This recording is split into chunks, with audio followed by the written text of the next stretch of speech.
The financial needs of a business go beyond tax and attest services.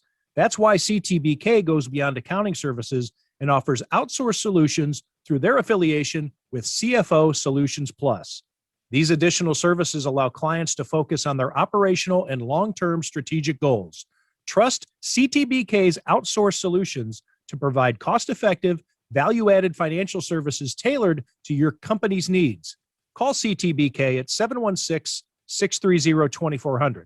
Again, 716-630-2400. Or go to ctbk.com to learn more about CTBK's outsourced solutions. It is November 17th, 2023 AD. After Dorsey, the first offensive coordinator changeover podcast for Tim Graham and Friends, brought to you by CTBK, CPAs and Business Consultants. I'm Tim Graham of The Athletic, here with Jonah Bronstein of Bronstein Enterprises. And the Bills made the big change. A lot of people were certain that Sean McDermott would not make this change, especially during the season. Lo and behold, and as we saw him after the game Monday night at his news conference, gritting his teeth until it was a fine powder, Sean McDermott woke up Tuesday morning, if he slept at all, and fired Ken Dorsey as his offensive coordinator, promotes Joe Brady to the role, at least on an interim basis. I guess he gets 7-game tryout here. It's been an interesting week at One Bills Drive, not only because of that. We've heard from Josh Allen, who to me still looks like there's something wrong. He is playing and speaking as though he's dead inside. Stephon Diggs responded to his brother's tweets that Diggs needs to get out of Buffalo, and Diggs is essentially the guy who made Josh Allen, not the other way around. Stephon Diggs talked about that at the news conference. I asked him about it. Some pointed follow-up questions from Adam Bonini at Channel 2. What else do we got, Jonah? What else happened out there at the Bills today? Am I missing some minor things that normally would be newsworthy? But these Bills are 5-5 going up against a Jets defense that totally dismantled and demoralized Josh Allen on opening night a couple of months ago. It's I don't know if it's crisis time in terms of the playoffs anymore, because I think that ship may have sailed. They are going to get hot. They need a lot of help. They're up against a lot of difficult opponents here down the home stretch. What's your sense as we get into this discussion? And I guess I'll let everybody know. I'll set the table. We're going to obviously talk about the Sabres. We're recording this before the game at Winnipeg. They have lost Tage Thompson this week. The day that the Bills fire Ken Dorsey, Tage Thompson suffers 2 injuries in that game on Tuesday night, and he's going to be out for a while. And we're going to talk about local college hoops, some interesting storylines developing there with UB not looking very good, St. Bonaventure stealing a win. We're also going to talk about the Carissa Thompson comments from yesterday that created quite a furor in the journalism world. But Jonah, let's start with these Buffalo Bills. You're out at One Bills Drive with me this week. You were observing these folks in their natural habitat. Would this be in captivity if I'm making a zoological metaphor here? I guess you'd be at home. You would be in your Josh Allen's natural habitat would be Fireball, California. Von Miller's natural habitat would be in a Batman movie or something weird, probably for Von. Anyways, what were your observations? What's your feel on this team as we get into this discussion? Well, it's been a depressing couple of weeks, I think, for Buffalo sports fans on a number of fronts. Talk about some of the Sabres situations later. But as far as the Bills this season, it was supposed to be a Super Bowl contending team, and the Bills have slipped to mediocrity in the league and playing poorly, especially on offense over the last few weeks, and needed a spark, needed something to change, to course correct for this season and even going forward. And it seems pretty clear that Ken Dorsey wasn't the right person to be running the offense. I think a lot of people saw signs of that a year ago and maybe believed it was just a first-year coordinator. And as Brandon Beane said, he was drinking from the fire hose, and some hope that there'd be some adjustments and he would be better in year two. They were better in some weeks earlier in the season, but clearly, as you summed up in a really, I think, poignant story for The Athletic before Ken Dorsey got fired, the lack of fun and creativity and exciting offensive plays and just the thrill of watching Josh Allen and the Bills play the way they had for several years with Brian Daboll as the coordinator and a little bit more of that last year had been missing. And I think this was a move that, maybe this is easy to say in hindsight, but a move that probably happened 2 or 3 weeks too late, that the Bills needed this jump start on offense and a jump start and that sense of urgency that a coaching change in midseason can create. You earlier. mentioned that joylessness that the Bills are playing with. I just want to interject here because I think I'm trying to feather this point into the larger thing. Highmark Stadium was dead. It was we did the pregame show for Channel 4 in the Channel 4 suite. So I had to walk through the concourses to get from the press box to this suite and then back again. And this is a half hour before the game, 40 minutes before the game. People are filing through the gates like they're going shopping at the Galleria Mall. I mean, there was no life. People were quiet. It was thin, I thought. I didn't think there were many fans for that point in the game. And you're probably not tailgating as much because a lot of people are coming from work to go to the game on a Monday night. I get that. It's a little bit of a different dynamic. But I also saw a story, I think it was also on Channel 4, in which they talked to the owner of Danny's, the restaurant there at the corner of Big Tree and Abbott. And he said that his restaurant was dead Monday night before the game. There weren't as many people parking in his parking lot or tailgating. He had a lot of empty spots. Yeah, I think that the fans were even heading into that game against Denver, reflecting what they've been seeing on the field, the joylessness that's coming from these guys, whether it be Josh Allen or anybody else, or just the vibe coming from the team. I was surprised to see it going into a game that the Bills had to win on Monday Night Football, 7.5-point favorites before they head into this stretch against really tough opposition. The Bills had to stack these 2 wins here against Denver and then Sunday against the Jets. And the fans were almost like they were showing up out of obligation. It was strange to me. And the game kind of bore itself out. It was flat up until the Bills didn't lead until the last couple of minutes of the game. I'm sorry. I thought I was just going to interject quickly, and then I knocked you off your pace there, Jonah.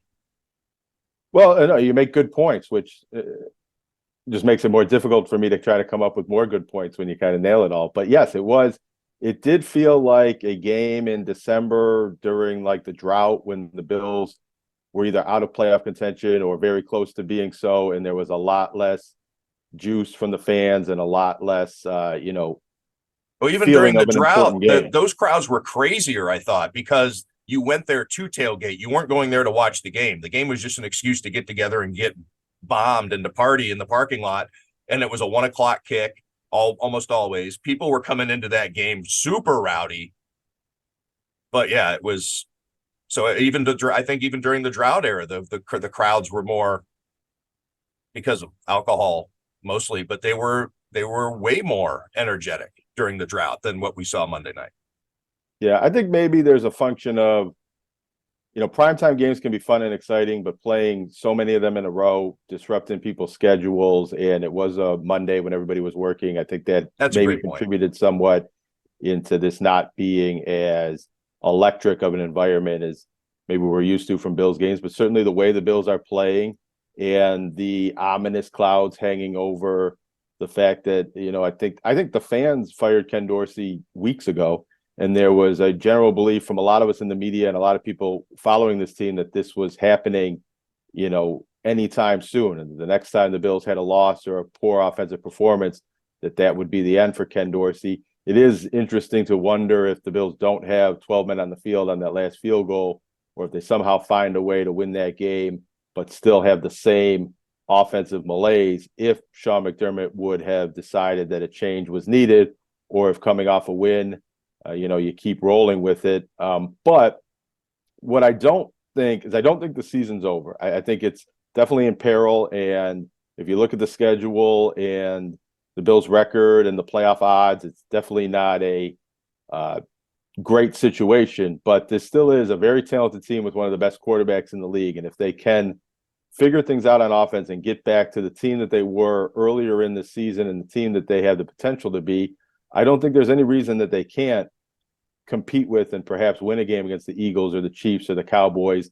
And it might be too much to ask that the Bills win 5 of the last 7 games or 6 of the last 7 games to make it into the playoffs. But I do think they can win enough games to keep this hope alive and stay in the hunt, as much as Bills fans don't want to hear that in this era of the dreaded franchise. 3-word phrase, in the hunt. As much as some of these losses they've had have been surprising, I think they have it in them and have the talent and have the experience and the ability to have a surprising win. And that's why you would make a coaching change like this midseason, to spark the offense, to change the trajectory of the season, and hope that leads to a stronger finish than they've had in this midseason malaise. You're already seeing some of that narrative's not the right word, that sentiment of this season's over. The more games we lose, the better. Get a really good receiver in this draft class. So what? Shot Josh Allen down. I said, let me rephrase that. I'm really stumbling over my words today for some reason. Shut Josh Allen down. Whatever's wrong with his shoulder must be a real big problem because of the way he's playing. And just go ahead and go through the motions, lose some games, and pack it in, and let's come back next year. I obviously don't agree with that, but you're starting to see that already at 5-5. If they don't steal a game against the Eagles or the Chiefs, or I guess the Cowboys, they'd be favored against. So would you be stealing a game against the Cowboys on December 17th at home? Probably not. But I did do that exercise with Bet Online, in which I had them give me some provisional spreads for the Bills' remaining schedule. And they're the underdog for the last 6 games. Every road game, they would be the underdog. And that was before the Denver game. Those spreads were calculated for me. So it might be even different. It might be even worse now, but I still think they'd be favored in the games that they were favored, and not in the games they were not. So Las Vegas doesn't think much of the Bills' playoff chances. Yeah, but I guess I'm bringing it up because I'm kind of preparing. Get ready for the should we just go ahead and lose all the rest of the games conversation, because as the season goes on here in the next 3 or 4 weeks, I think we're going to be hearing that debate a lot more, whether it be on social media or at the bar or on local radio or First Take. Yeah, well, that's a dumb argument, especially this early in the season when they're not eliminated from playoff contention. They're still in the mix. Look, the Bengals have lost Joe Burrow for the season, have the same record as the Bills have right now. I do think there is some difficulty for the Bills to make the playoffs, but they're not out of it. And if they get hot and they win 5 or 6 of these remaining games, they will be in the playoffs. Where I think it gets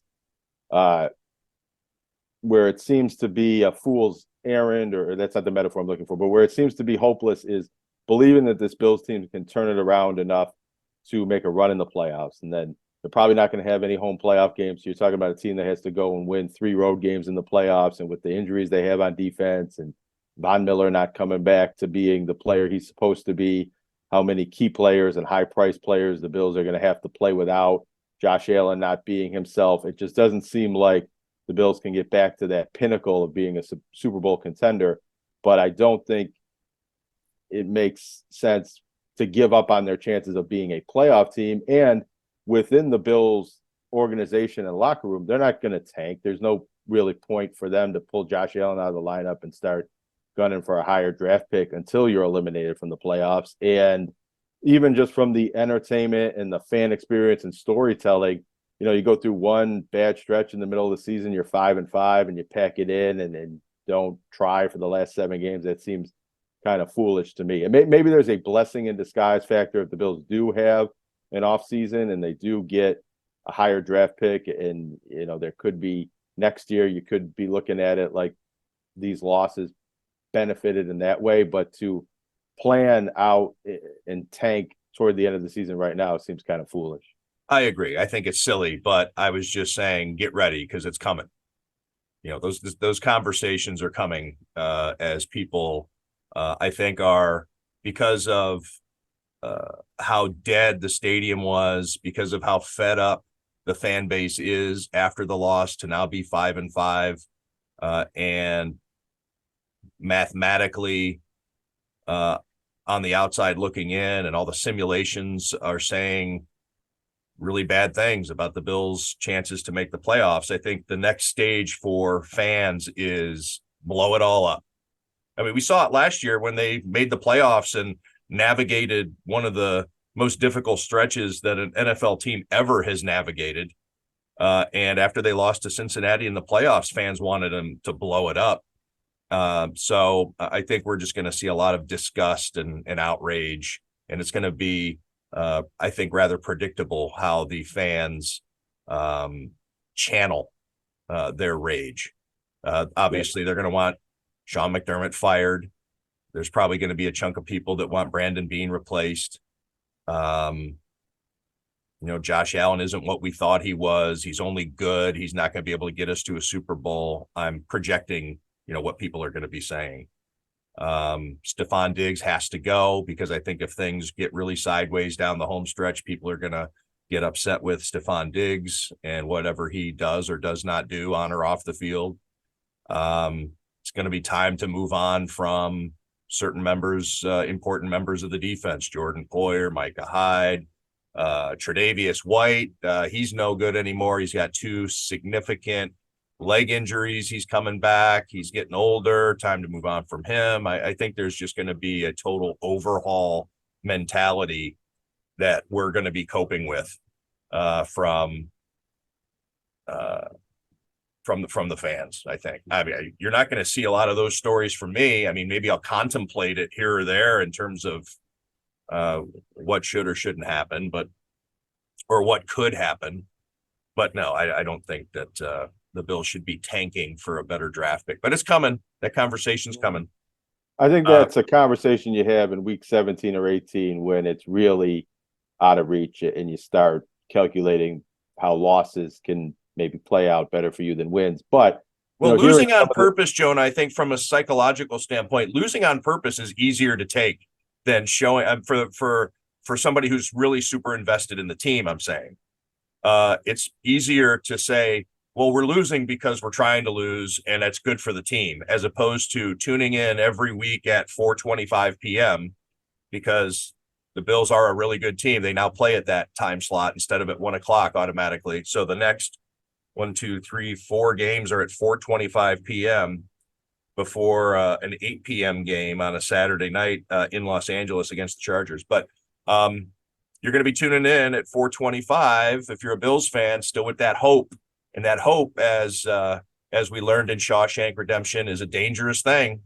And take away the hope. Just go ahead and take away our hope, and then we can enjoy these losses. Yeah, I mean, I would say I would say to you, if you're being serious about any of this, and any Bills fans that are feeling this way and thinking the situation is as dire as you're laying it out, to, you know, maybe bump up your vitamin D consumption and get out in some fresh air and find a new hobby and try to stop wallowing in the depression that a team that's 5-5 and probably isn't going to win the Super Bowl is making you feel that depressed about the state and the existence of NFL football in your city, because they're not out of the playoff contention yet. There is still a way the Bills can backdoor into the playoffs and probably not get to the Super Bowl, but I don't think you can totally rule out that they still have one of the better rosters and collections of top end talent in the league, even with some of the injuries. And, you got to ask yourself, what does this team exist in your life for? Is it only to win the Super Bowl, which, oh, by the way, they've never done before? And, you can't really count on the fact that they ever will at any point in your lifetime. If you want the Bills to be an entertaining team to follow and to watch and to root for and to kind of ride along, some of these losses and dips and valleys in the seasons might make it a more fun season to follow than a team that just wins every week and you're looking ahead to the AFC Championship game from September 1st and on. This is a real season. And I think the more depressing thing about the way the Bills are playing is the way the Bills are playing and the lack of fun and joy and personality from the players that you come to expect. And that even when the Bills have won games against the Giants or the Buccaneers in recent weeks, they've played with that same, depressed nature. And it's just not the same fun experience with this team. But, they can win this game. And if they happen to pull out that game in Philadelphia, they're 7-5 going into the bye week. I don't think any Bills fan should be looking at that and saying, oh, I wish we would have lost those games and I wish we were tanking and going for a higher draft pick at this point. So, Jonah, are you predicting victories over the Jets and the Eagles heading into the bye week? I don't know if I'd go so far. I do think that they're going to beat the Jets at home, and you just got to hope that this offensive coordinator shakes things up a little bit. And if not, then maybe there's deeper problems. But while I would stop short of predicting that the Bills will win these next two games, I certainly think they could. And I do think that I would predict that the Bills, well, you already said the Cowboys game isn't stealing a win, but I think the Bills are going to steal one of these wins. I think they're good enough to potentially beat the Eagles or potentially beat the Chiefs coming off of the bye week and at least change the trajectory of the season to get a win that most people are penciling in as a loss, make up for one of these losses that they should have won, and keep themselves alive and in the hunt and feeling good about the team and the season and the roster and the leadership for at least another few weeks. Yeah, and they're I wouldn't going be to have to surprised steal if they one beat the to make the playoffs or two.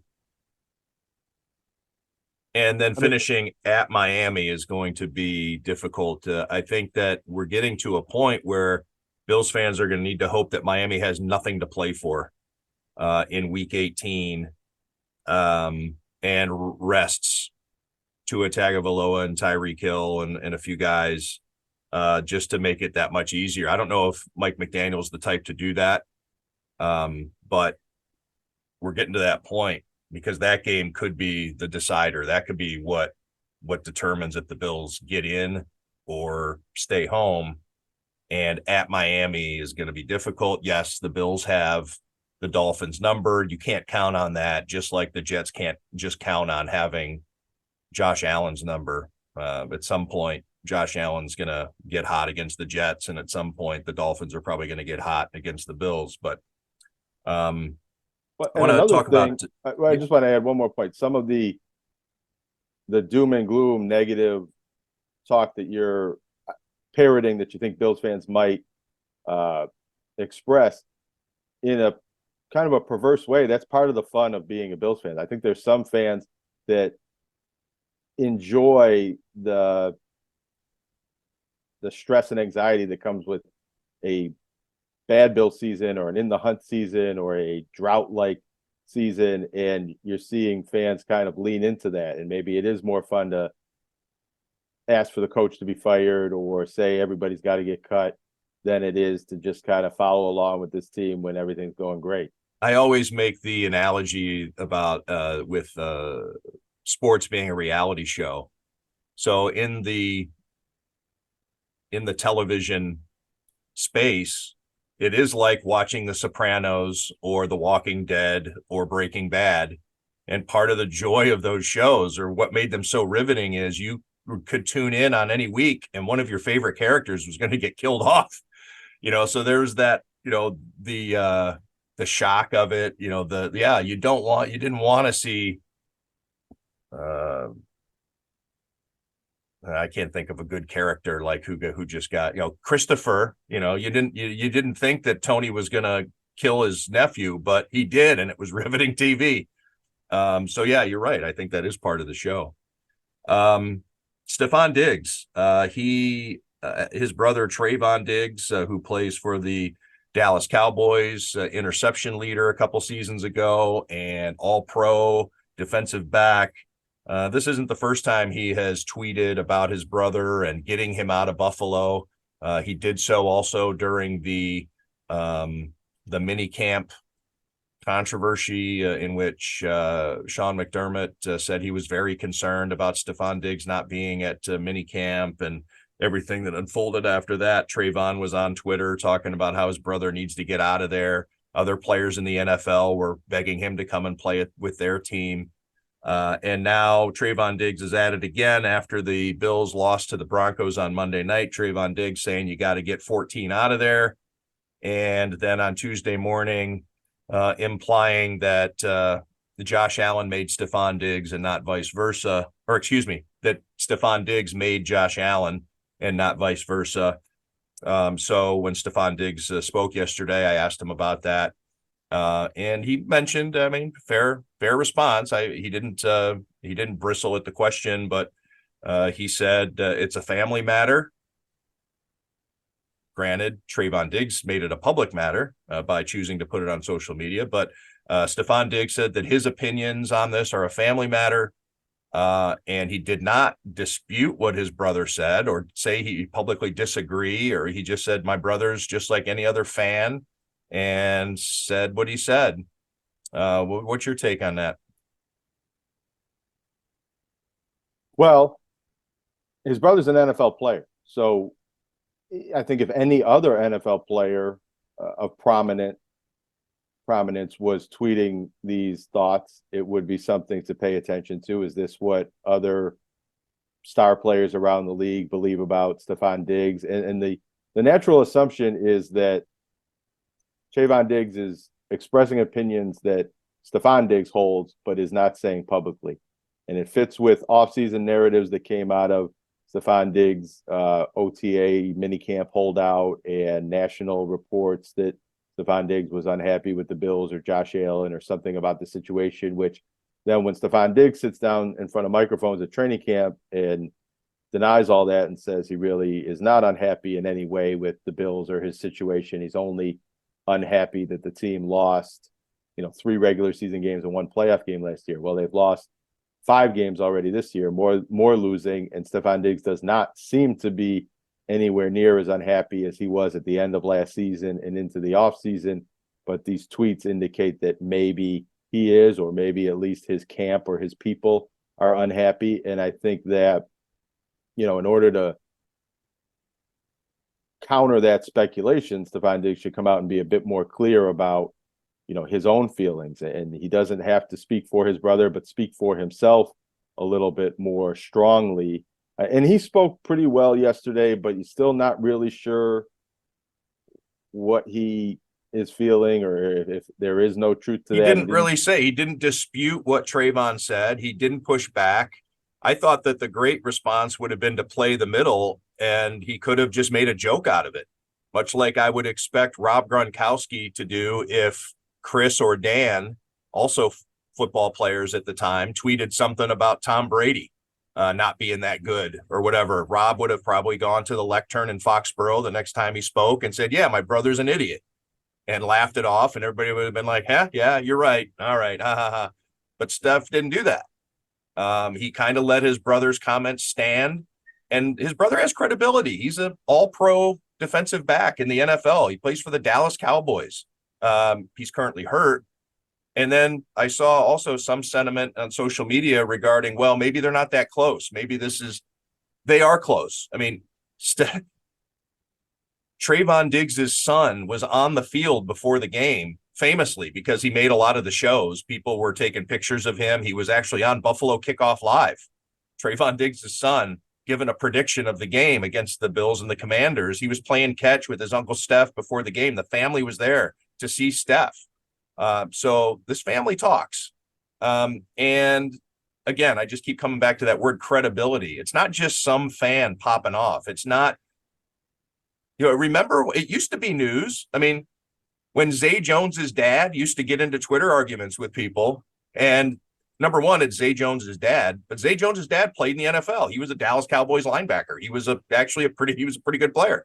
I mean, yeah, there are some family members where it wouldn't be news or it would be news. This crackpot, I don't know if this guy has a relationship with his son or his cousin. But if it's somebody that has credibility, then I think it's pretty newsworthy that his brother keeps saying these things. And Steph Diggs never comes out and says, yeah, I keep telling him to shut his mouth, he does it, but Steph lets it sit there. And I think he knows what he's doing by letting it sit there. Right. Unlike in the case when Steph Diggs is a savvy media guy. He knows how to work media, and he's pretty masterful at it. So he knows what doing that does. He knows what tweeting about Matty Glab was going to do. He knows what he's doing here. Right. He clapped back at Stephen A. Smith. He had paragraphs in response to Matty Glab's comments, which was an entirely different situation. But I'm just saying that he does explain himself. He will go out of his way to explain himself. It's not as though he sits there and lets everything happen around him like a lot of guys might. I mean, Josh Allen, I don't ever see him doing anything on social media. So is he going to respond in that way? I mean, Josh Allen's maybe a bad example, but I think there are some people who are oblivious of what is said about them on social media. Stefon Diggs has established a history of knowing what is said about him on social media and using social media to either defend himself or explain himself. Yeah, if he feels like he's being misrepresented in the public by someone in the media mostly, he will respond to that. Not always, but often. And if he feels that his brother is using social media to misrepresent his thoughts or feelings, I don't know if we should expect that he is going to address that. Maybe because it is a family member, he's less willing to talk about that publicly. I think he kind of indicated yesterday that if he did have an issue with something that was tweeted, he wouldn't talk about it in the press. He'd talk about it directly with his brother. And maybe the angle is just he wants Stefon Diggs to be playing for the Cowboys and is, trying to drive a wedge or at least, create this perception that might lead to something like that. But if that's the case, I think, maybe Stefon Diggs can provide some more clarity there. And, Stefon Diggs doesn't have to speak for his brother. He can sort of let that hang out there if he wants. The only thing I found curious was that he seems upset at the media for asking any questions about that there's nothing to see there, that, it's out of line, tread lightly. And, I think there's a lot of fans and a lot of people watching the NFL and the media in general that are wondering what those tweets meant, still wondering why Stefon Diggs didn't show up for the OTAs and was sent home for the first day of minicamp in the offseason, and wondering if any of those issues are reoccurring, especially with the Bills playing worse on offense than they did a year ago. Why isn't he having the same tantrums on the sidelines? What's different? And Stefon Diggs has been excellent at sitting down in front of the podium and talking to the media and expressing his thoughts and feelings throughout the season. But this particular issue yesterday was confusing with the way it landed.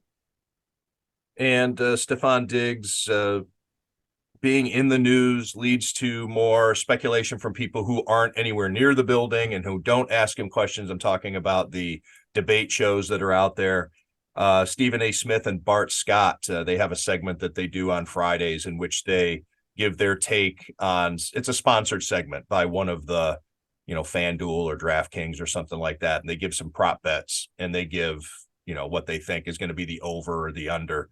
And they talked about Stefon Diggs 77.5 yards against the Jets on Sunday. That's the prop. And I think Bart Scott went under and Stephen A. Smith went over, if you care. But the discussion was about whether Joe Brady is going to make sure Stefon Diggs gets his targets to keep him happy so there's not a sideline temper tantrum. And that was that was like, what is Joe Brady? Is Joe Brady going to be of that mind? Is Joe Brady going to run the ball like Sean McDermott wants? And I think that's where Bart Scott went. He said it's going to go under because he thinks Joe Brady is going to get his marching orders from McDermott. Steph Diggs went the other way and said they need to keep Steph Diggs engaged so he doesn't have a temper tantrum. I believe that's how the discussion went. But that's the national discussion, and it's all fueled by these tweets. I mean, his brother, I think that was the lead to John Worrow's story in the Associated Press on this topic, was his brothers did him no favors. Or maybe he did. Maybe his brother is doing him a favor by putting this out there. Maybe he thinks he's doing his brother a solid by speaking for him in some way. I don't know. We don't know, and that's why I asked the questions yesterday of Stefon Diggs. Something to address. Do you want to address it? If you don't, that's fair. If you want, whatever. I asked a couple of follow-up questions because I thought it needed a little bit of nuance to it. He did call his brother just a fan, but the Bills for the last couple of weeks have had in their locker room on their video message boards that Teddy Roosevelt speech about the man in the arena. And about how you need to, basically to block out outside noise, but the only man who matters is the man in the arena, not the critic. And so I asked, regarding that, his brother is more than just a fan. He's in the arena. He plays in the league. And then Steph Diggs said, yeah, but he's not in this arena. He's not on our team. And I was like, okay, fair enough. And anyways, I thought it's just another landmine, I think, for this team heading over the last 7 games. And I'd be a lot more curious, and I don't know if there's anybody on the Bills that would give an honest answer on this publicly, but maybe someone has the ability to get some off the record reporting on this. But I'd be less interested in Stefon Diggs' reaction to these tweets than the rest of the Bills locker room reaction. How does Josh Allen and Brandon Beane, Sean McDermott, and the other team leaders, Stefon Diggs is a captain. What does the other players in that captain group feel about, a captain's brother expressing these thoughts and kind of dividing the locker room, and how is that being perceived? And, I don't really think this is going to have a negative effect on the Bills season, but something like this has the potential to have the negative effect on a team culture and locker room and the way things right. Are. I think this in and of itself, the Tavon Diggs tweets are pretty innocuous. But what they do is it brings everything back to the fore. It brings back all of the latent angst, or all of the hibernating angst. It just brings back, like, here we go again, is kind of the feel when something like this happens. Whatever Trayvon Diggs tweets. I mean, he's been tweeting about his brother for years, but it's like digging at a scab. It's just like he just keeps digging at it, and things just keep getting dug when it comes to Stefon Diggs. Is it his fault? He has some agency over how people think of him, or how he handles things. I mean, he could have just, like I said, I think it would have been all put to rest quickly and humorously if he would have just said something even playful about his brother being an idiot. Yeah, he's a meathead. Maybe he should worry about getting back on the field. Ha ha ha ha. Whatever. And then that would have been the end of it. Well, they had it not in the same way you just described it, but this did kind of play out, I believe, a little bit after last season in the kind of Super Bowl Radio Row week with Stefon Diggs did a lot of interviews where Stefon Diggs was talking about wanting Stefon Diggs on the Cowboys, wanting them to play together. And Stefon Diggs' response was more of, yeah, that's nice. He's my brother, but I'm committed to the Bills, and that's not what's going to happen. But even then, the reaction was, does Steph want out of Buffalo? That was because that became, I think even Pro Football Talk wrote about it. Is Stefon Diggs on the trading block? So every time he does this, maybe Trayvon Diggs, maybe it's a brotherly prank that they have between each other, and they sit back and laugh about it. Let's see how much we can get everybody worked up. And then they sit back, which also would be Steph. I mean, even in that scenario, I'm saying, even if it's playful and they're just having fun. It's a parody. Maybe they're doing their own little parody of things. They're still obligated, or they still have responsibility in this, because they realize what does happen every time Trayvon Diggs tweets. It becomes a story. So to just say, "Hey, it's our fault," or it's, everybody's got to leave us alone. I mean, that's pretty disingenuous, because, as we said before, Stephon Diggs knows how this works. And Stephon Diggs did kind of reaffirm his commitment to the Bills yesterday, and it came after Adam Bonini's questions, which a lot of people on Twitter seemed to be critical of, or kind of reacted like Stephon Diggs dunked on him. But it took that question to get Stephon Diggs to, proclaim his loyalty to the Bills again. And maybe Stephon Diggs was unhappy that he had to do that, but I think there were fans and people that follow the team and follow the NFL that wanted to hear that, or maybe needed to hear that. So whether you like the way the question was framed or the mood that it put Stephon Diggs in, I think it served its purpose and was a functional part of the media interaction this week. Yeah, it was a little passive aggressive, but I think the opening was there for Stephon Diggs to turn the tables, and he did. He took that opportunity. Adam used the phrase fully invested, and I think that's what set Stephon Diggs off. I don't blame him. It has been a repetitive question, but I think that the notion that Adam was after was legitimate. But Stephon Diggs used the opportunity to turn the tables and kind of make Adam part of the show, and much to the fans' glee, because anytime a reporter gets dunked on, it makes for content. Would you disagree that, because I don't think as people we want this to happen, but as characters in this play and as a role in this media ecosystem, sometimes you gotta lob it up there for the guy to dunk on you to get the soundbite or the quote or the information we're looking for. Sure. Sometimes you have to ask a question that sets you up to get clapped back to it. Well, I didn't know how Stephon Diggs was going to answer the question I asked him yesterday. I mean, I'm proud. You have to be willing to, get punched in the face to be in the bout. It's, and not saying that it's combat. I'm not saying that it's not that way. And I think Stephon Diggs, he and I have a pretty good respect for each other. And maybe if somebody else asks the question, he does, flip out a little bit more and try to de-pants him in front of the cameras. But yeah, I mean, I didn't know how he's going to take it. I'm asking him a question that was going to be difficult. He actually took some time to compose himself before he answered the question that I asked. So when he was doing that, I'm like, all right, here we go. That might have been Tim Graham's time to get clowned on. But the question had to be asked. You're absolutely right. If I were Carissa Thompson, I could have just made it up. I could have just said I spoke with Stephon Diggs and as his locker, and he tells me that Trayvon Diggs' tweets are no big deal. And what do you make of all this, Jonah? She's no longer a sideline reporter. So I talked to an industry source last night, for lack of a better phrase, like somebody who does this for a living, and he predicted it would happen the way that it did happen.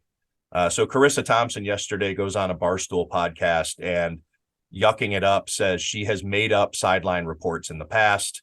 When a coach did not have time for her or blew her off, she would just go ahead and throw out coach speak and say, I spoke with Coach Jones, and he says we need to run the ball better, and it's at whatever, convert third downs, and I've just made it up.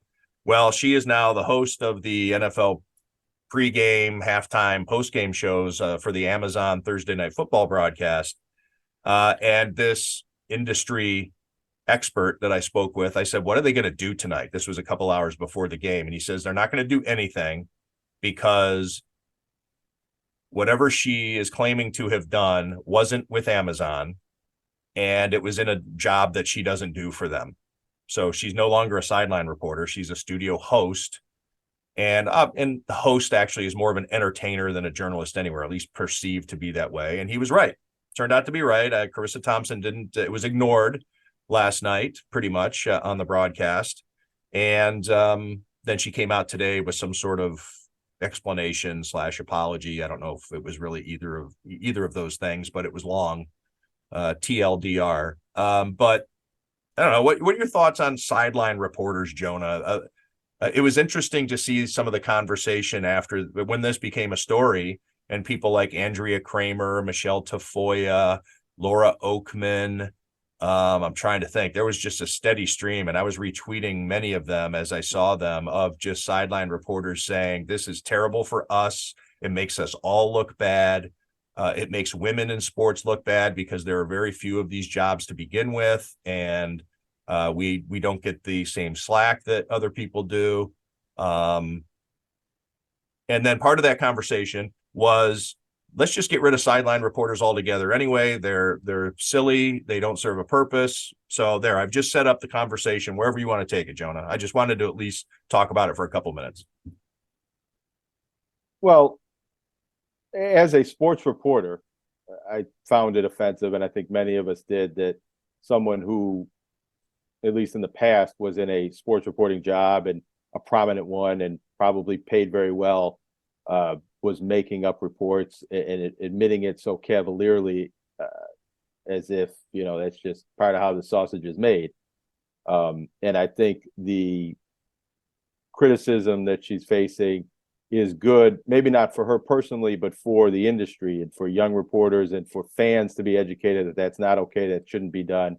That's not how any of us try to do our jobs. And I think it's good that a lot of other sideline reporters are chiming in and being offended and not supporting that, because it would be a lot more concerning and depressing if it's sort of leaked out that, yeah, this is what all the sideline reporters do. And anytime that they say that they talk to the coach at halftime, they're really just making it up, or they talk to a PR person and they're pretending. Who was the color commentary guy in 1984 was Sam Weich that did Reggie Rucker, similar. former Browns receiver Reggie Rucker, who said, and this was a big story in Cleveland because he played for the Browns, and of course Sam Weich being the Bengals coach and the rivalry, etc. Reggie Rucker went on the broadcast and said, we had dinner with Sam Weich last night. Not only did he say that, but he then said, put words in his mouth about a player not buying into his system. James Brooks, the running back, a prominent player. So it was like, what? So I think if he says, yeah, we had dinner with Sam Weich last night, and he said we need to convert more third downs, Sam Weich probably is like, yeah, fine. Or the PR guy is like, well, yeah, but if you're going to take it, you're going to drop a bombshell under the guise of having dinner with the head coach and put words in his mouth about one of his own players. Yeah, that was a big one. Yeah, and his defense was, Howard Cosell does this, we all do this. So it would be a lot more concerning if Carissa Thompson's defense was, yeah, I'm not doing anything differently than any other sideline reporter does. And there was an air of that. And I didn't go back and listen to the old podcast with Erin Andrews, but it was referenced in some blogs that she admitted to this before. And I don't know if Erin Andrews pushed back or said, yeah, she's done something like that too, but it didn't seem to, I guess I should listen to that podcast before characterizing what Erin Andrews' response was to that. But if there was another sideline reporter that kind of patted her on the back and said, yeah, we've all been there, we've all done that, that would be a lot more concerning to me than just her admitting to making some errors several years ago. I think somebody said it might have been 15 years ago that she was talking about doing this early on in her sideline reporting career. But to your point before about the function of sideline reporters, I mean, I do think they serve a purpose in the television broadcast, but maybe we shouldn't be calling them sideline reporters. It isn't necessarily what they're doing. They're more part of the broadcast and on-field personalities, and to give a different look and a different sound and a different perspective on broadcasting the game. But they're really sideline broadcasters more so than reporting. They don't give us a lot of information that can't be gleaned elsewhere. The injuries, it used to be that they would be down on the field kind of telling you about an injured player. Now that all kind of gets announced and released by the teams and the leagues itself. And the sideline reporter is really just the in and out of halftime live shot person. It's not a reporting position. It's not a journalistic endeavor. And these networks that have agreements with the league to broadcast the games aren't really serving the same journalistic purposes that television news reporters, television sports reporters might if they weren't part of the broadcast and weren't rights holders and weren't integrated into the system. It's an entirely different situation, but I kind of had the same thoughts and feelings and reaction to when it was announced that Gannett had hired this Taylor Swift reporter last week, and he was someone who had done television reporting in the entertainment realm before, and he's a Taylor Swift fan, and his response was that, this is just like these sports reporters that root for the teams and wear team logos on the air. It's really no different. And I think you just kind of see how the mindset is different for television personalities, and you can even see it on Twitter. You can choose to be a journalist in your Twitter profile. You can choose to be a media personality, and I've never. Yeah, are you an entertainer? Right. I've never seen a writer choose media personality, even though you're in the media and you are a person with a personality. And it's a lot more common to see television anchors and hosts choosing that and not the journalist tab. And not to be all high and mighty as a print journalist or someone who was raised in print journalism, but that is the difference. I mean, a print reporter would be shocked, or would never admit to doing this. Even if you had to, you would never go on a podcast and say that you made things up because you were late getting the coach interview at halftime. Yeah, how funny this is. Like, this is just hilarious that I did this. So it's totally blithe regarding that it was even wrong. Not only doing something wrong, but not even knowing that it was wrong, or just laughing at the fact. And she doesn't do the job anymore because she's now a host, and she, according to one reporter out there, mentioned $700,000 she was making from Amazon to do this job. That it's just shitting on her past, or like the people who do that. I don't need to do that job anymore. I'm a studio host now. I don't need to do that job anymore. So it's just kind of shitting on the entire profession, because she's beyond that. She's now above that, and she can go ahead and make fun of her days as a sideline reporter. Yeah. I do want to say, though, to your point about, well, two things. We both teach sports journalism classes in college. My class at Canisius, the first day of class every semester, I asked them, it's the get to know you period. Let's get to know everybody in the class. Why are you here? What year are you in class? Where are you from? Where'd you go to high school? All that type of stuff. And I always ask, why are you taking this class? And more, and I'm not even saying a little bit, I would say a third, sometimes upwards to a half of my class will say they want to be a sideline reporter. I don't think that was ever really a thing. It was, you wanted to do play-by-play or color, and a sideline reporter is the thing you did to get to somewhere else in the business. It was kind of a stepping stone. But a lot of my students over the years have said that's what they want to do. But I will say, and to your point about being an entertainer, or like in the NFL is the last league with that barrier where you're not allowed to talk to the coach during the game. You do it in the NBA and the NHL and Major League Baseball, where you have actual, I think, people with print reporter chops doing that job on Fox during the World Series. Emily Kaplan on ESPN with NHL. She was a former Sports Illustrated reporter, used to work for Peter King's team on the Monday Morning Quarterback, got a job at ESPN.com as a reporter. She was a print person. It wasn't as though it was, just a pretty face. That's not what, Buster Olney has done, or different guys when they put them down on the field. Ken Rosenthal, they're down and they're talking to the manager in the dugout. It's not that NFL stereotype of somebody down there to look pretty and to get us from halftime back to the game, or to get us from the inactive report to kickoff. There is, I think, in other sports, where the sideline reporter is more integral and actually practical and useful. Whereas the NFL version of it or the college football version of it is still the old stereotype of why are they even here? Eye candy.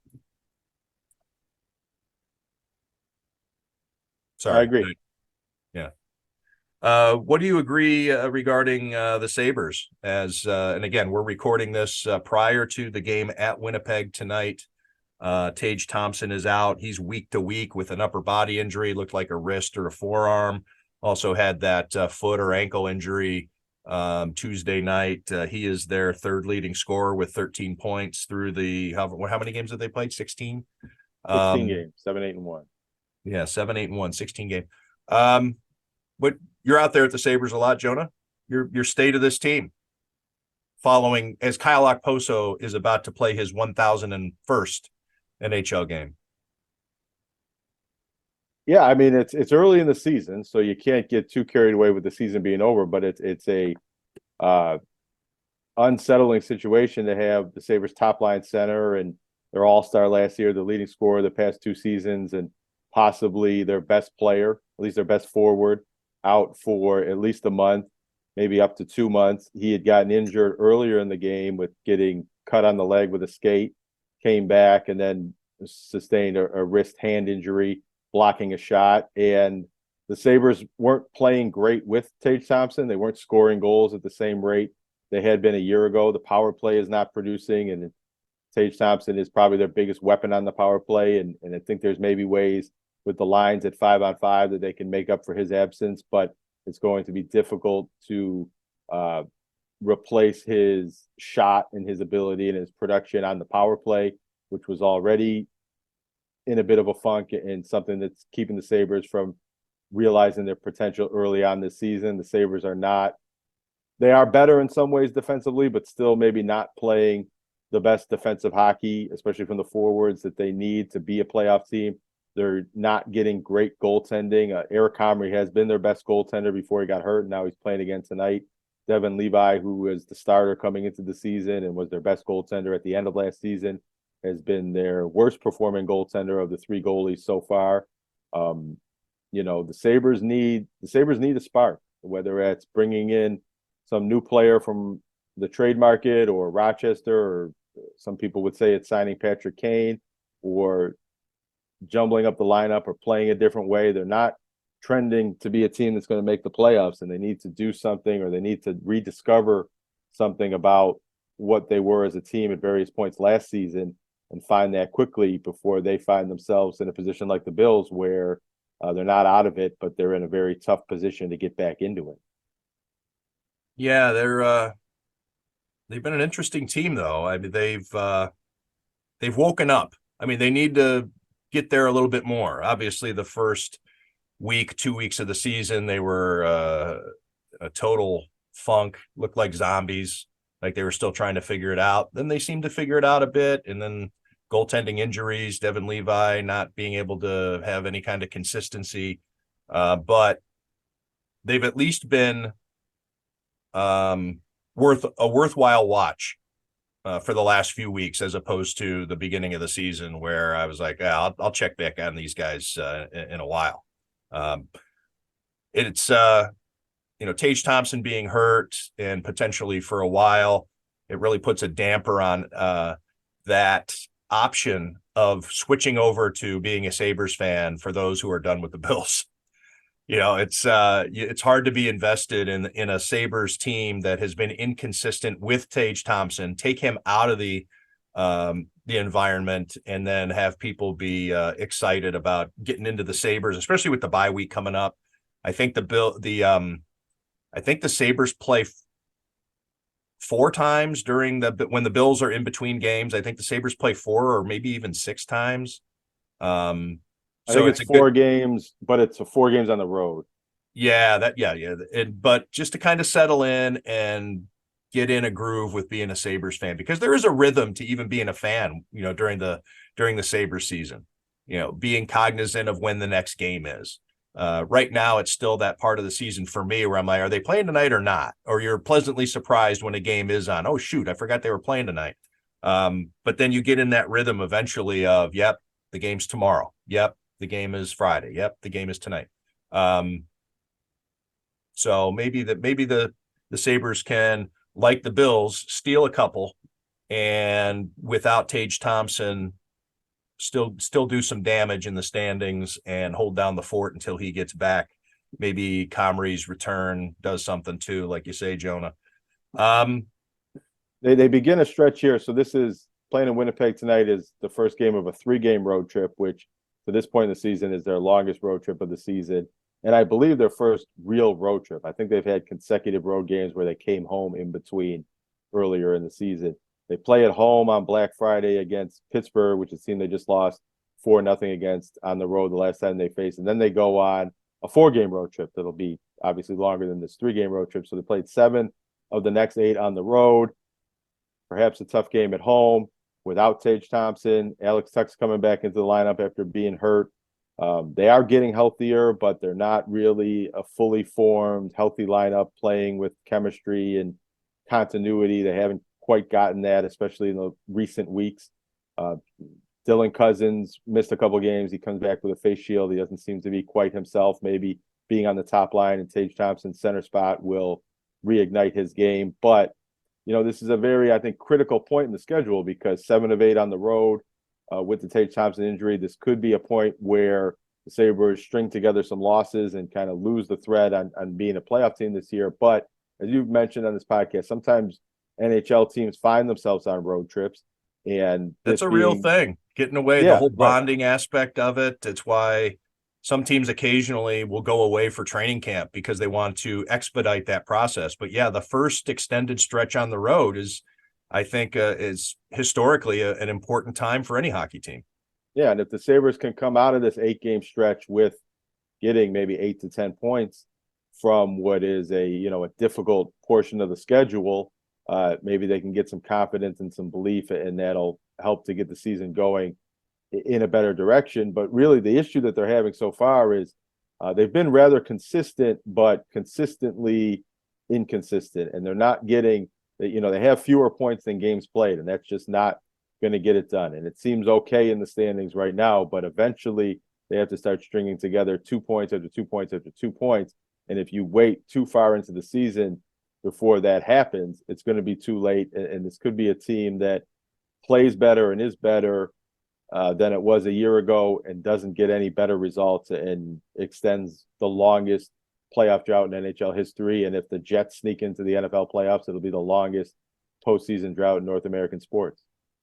For those of you who are just listening to this podcast and not watching on YouTube, I'm about to put a word up on the screen for Jonah. I just have a question based on something he just said.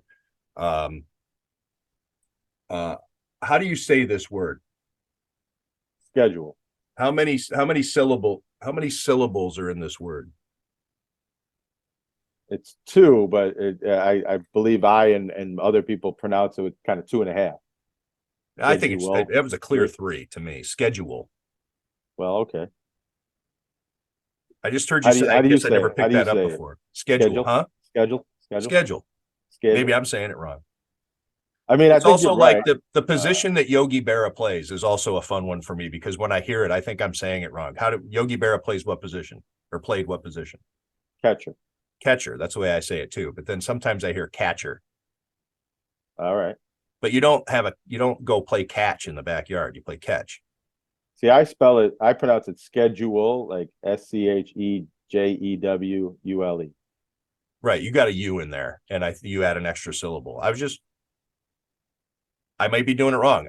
Well, you know what? Hey, we're on the air right now. Let's check. Let's see what Merriam-Webster has to say about this word.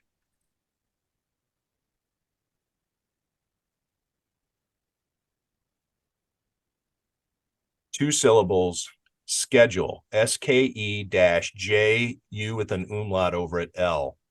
I'll even give let's see if I can get it on the air here. Do you think this is a Buffalo accent thing? Is this how we say it here in Western New York? No, I don't think so. I'm trying to play it, but it won't allow me because we're zooming. I think it's the Zoom is trumping my audio system here. Jonah, a local college hoops. What are we learning? Is it still again, struggling to put words together. Is it still too soon to know what we're looking at yet? Well, in a lot of ways, it's always too soon for some of these teams because in the non-conference season, not that it doesn't matter, but it doesn't matter in the same way that the conference games do. And you can have a poor non-conference season and still have a good season if you do well later on in your conference games. The Niagara women were a good example of that last year, but it's not always the case for a team like St. Bonaventure in the Atlantic 10, potentially being a multi-bid league sometimes. And they're predicted to be one of the 2 or 3 better teams in that league and the most experienced team in the country. These early season games take on more importance. And St. Bonaventure winning on a neutral floor last night against Oklahoma City and Brooklyn, playing Auburn now tonight in the championship game of that Legends Classic. They have opportunities to get resume building wins. And, losing at home to Canisius hurt St. Bonaventure in that regard, but beating Power 5 teams, they're now 7-3 against teams from power conferences over the past 3 seasons, an opportunity tonight maybe to get an 8th win. And that will help in March and on Selection Sunday. That could play out also for seeding if St. Bonaventure happens to win the Atlantic 10 and doesn't need an at-large bid.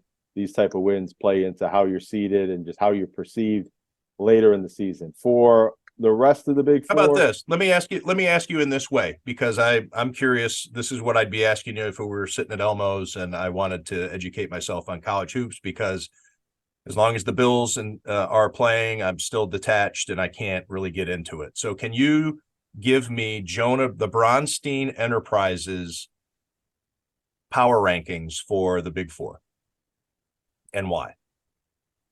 In terms of how they're playing right now, or no, the season outlook. We haven't really done a season preview type segment on this podcast yet. So educate me on who's supposed to be what.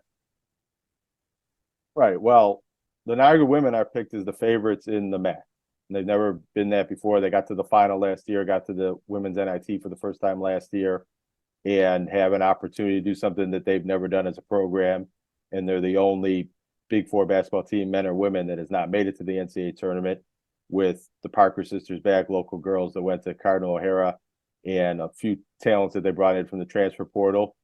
When the dust settles in March, they're probably the team that's most likely to win its tournament and make it to the NCAAs. They haven't gotten off to a great start. They've lost their last 2. The starting point guard, best player, Angel Parker's hurt and not playing. After them, St. Bonaventure was picked 3rd in the Atlantic 10, and some other magazines' preseason projections had them maybe as the number 2 team in the Atlantic 10, and in that league being the number 2 team, potentially that's an NCAA tournament season, even if you don't win your conference tournament. They lost at home against Canisius. They had a win against Longwood that wasn't super impressive in the opener. So not living up to immediate expectations, but getting this win against Oklahoma State and now having another opportunity here against Auburn and some other challenging games coming up in the non-conference season, they can certainly get back to, by the time Atlantic 10 play begins, being in that mix of the top 2 or 3 team, or with Dayton as the favorite in that league. And the Canisius men, who, that's an excellent win for them, winning at the Riley Center, were picked 3rd in the MAC, and that's the highest they've been picked in a number of years. And they brought back, or they lost the fewest amount of players in the transfer portal, which the MAC, the Metro Atlantic Conference, was a league that got hit very hard by top players and star players transferring out to different schools. Niagara being a team that was better than Canisius last year and thought if they brought everybody back might have been one of the favorites in the league. And their top player, Noah Thomason, transferred to Georgia, and another good players transferred out. Canisius is not going to be an at-large team under any circumstances, and doesn't really have the schedule to make that work. But winning a game like that at St. Bonaventure, even with some injuries that they have, Tage is now out. He played in that game, but he's their best player, and he missed the most recent game. Xavier Long is a starter who hasn't played yet this season. Joe Jones, a 6'11" center who from Buffalo, transferred back into Canisius and got hurt in the first game. He's out now. But if they stay healthy, or they get healthy, and everybody's there in MAC season, this could be one of the better Canisius teams and one of the better Canisius seasons in a number of years. And everybody else, I think it's too early to really tell, or the expectations are rather low, with St. Bonaventure women having a new coach who's the old coach, but in the early stages of a rebuild, and UB new coach with George Halkovage. Early results have not been great. Curious to see if they get any better. All right. Anything else you want to touch on, Jonah? It's high school football games heading out there now. Section 6 champions against the Section 5 champions. See who's going to keep going to the state playoffs. Buffalo Extreme ABA basketball team is ranked number 4 in the country, as some would say. Well, you got to watch 4. Drinking my Channel 4 coffee mug. I got to start drinking it left-handed coffee, so that way I can show off my logo. But I'm right-handed, and my coffee warmer is over here on my right. Speaking of 4s, the Bills have a 3-1 record in games that are broadcast locally on Channel 4, and each of the next 3 games will be shown on your local CBS affiliate, and maybe that's a trend that will continue, and the Bills can turn around this season that way. Let's see. The Bills are also 1-4. Wait, 1, 2, 3, 4, 5. Yeah, they're 1-4 in prime time this year. They lost at the Jets on Monday night to start the season. They beat the New York Giants barely on Sunday Night Football to make them 1-1. Then against Tampa Bay, they lost that to make them 1-2. They lost Cincinnati on Sunday night, and then they lost versus Denver on Monday night. These are not primetime players, so they don't play again on prime time until Los Angeles on December 23rd. But yeah, you got to watch 4. So the Bills do have, like you say, 3 straight games on CBS coming up. If they run the table there with wins over the Eagles and the Chiefs, we'll be deleting this podcast. This never happened. Another thing that happened a week ago, but we didn't have a podcast since then, just to kind of acknowledge, East Aurora boys soccer team won the state championship, and this was in Class B. No Western New York team has ever won in Class B, Class A, Class AA, anything higher than Class C, and it's only the 4th or 5th, I believe the 5th boys soccer state championship by any school at any level from Western New York. So wow, East Aurora team with the biggest championship victory by a Western New York soccer team ever. Holy smokes. That's impressive. Why do you think that is? Is just soccer in downstate too competitive? A lot of it has to do with Rochester being better than the Buffalo teams year in and year out. And I think that gap has closed ever so slightly with some recent teams. Clarence got to the States and Lancaster. But historically over the years, there's been decades where the boys soccer teams did not get past that Far West regional game against Rochester. And then I do think some of that is also the case when you play downstate teams, Syracuse teams. I mean, Buffalo has some good soccer players and some good soccer teams, but has always seemed to be not as good as Rochester, Syracuse, and some other areas. All right. Well, congratulations to East Aurora on making Western New York history. Jonah, thanks for this. Maybe I'll catch you later. And to everybody out there, please subscribe to Tim Graham and Friends.